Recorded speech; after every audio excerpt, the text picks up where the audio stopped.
श्री कृष्ण कहते हैं कि युद्ध केवल बाहर नहीं होता, सबसे बड़ा युद्ध तो भीतर चलता है, मन के डर से, मोह से, अहंकार से।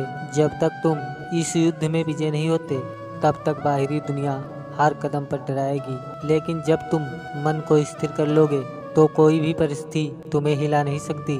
तुम श्री कृष्ण को देखो, श्री कृष्ण के जीवन में कितने संकट आए, फिर भी धर्म समझ के कर्म किया, कभी जीते कभी हारे, लेकिन उनके चेहरे पर वही शांति, वही मुस्कान रही। हमारी बेवजह की चिंता और मन का डर एक ऐसा रोग है जिससे हमारी आत्मशक्ति चकनाचूर हो जाती है। मनुष्य के जीवन में बुरा समय एक द्वापर की तरह होता है जो हमें हमारी क्षमताओं का सही अंदाज दिखाता है। जब कोई दिल दुखाए, अपमान करे तो दुखी मत हो। लोग आएंगे जाएंगे, कभी तुम्हें सराहेंगे, कभी अपमान करेंगे, तो क्या अपनी मुस्कान उनके हवाले कर दोगे? नहीं।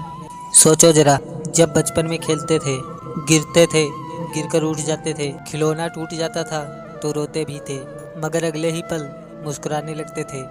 क्यों?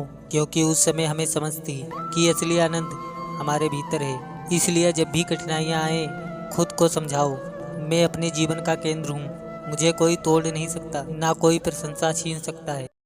कभी कभी लोग आपको गुस्सा दिलाने की कोशिश करेंगे, कभी इज्जत पर चोट करेंगे, आपके सपनों पर हंसेंगे, लेकिन याद रखो, धूप चाहे कितनी भी क्यों ना हो, समुद्र को कभी सुखा नहीं सकती।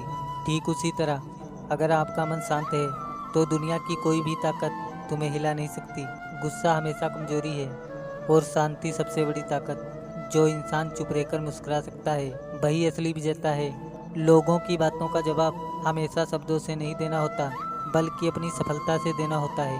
इसलिए अगली बार जब कोई आपको गिराने की कोशिश करे तो याद रखो, आप समुद्र हो, गहराइयाँ आपके साथ हैं और आपकी शांति आपकी सबसे बड़ी शक्ति। अगर कोई दिल दुखाए, अपमान करे, आपके अच्छे कर्मों का भी मजाक उड़ाए, तो गुस्सा मत करो, शांत रहो और समुद्र को देखो। संसार की हर नदियों का जल समुद्र की गहराइयों में गुम हो जाता है, लेकिन सागर अपनी मर्यादा नहीं छोड़ता, उसकी लहरों का स्थल वही रहता है।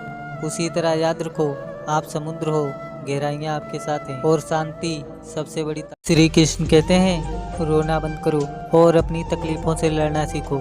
सेवा सबकी करो, मगर आशा किसी से मत करो, क्योंकि सेवा का सही फल भगवान देते हैं। जब तुम किसी का दिल दुखाते हो तो वह ब्रह्मांड के नियमों में दर्ज हो जाता है। जब तुम किसी की सहायता करते हो तो वह भी लौट के आता है।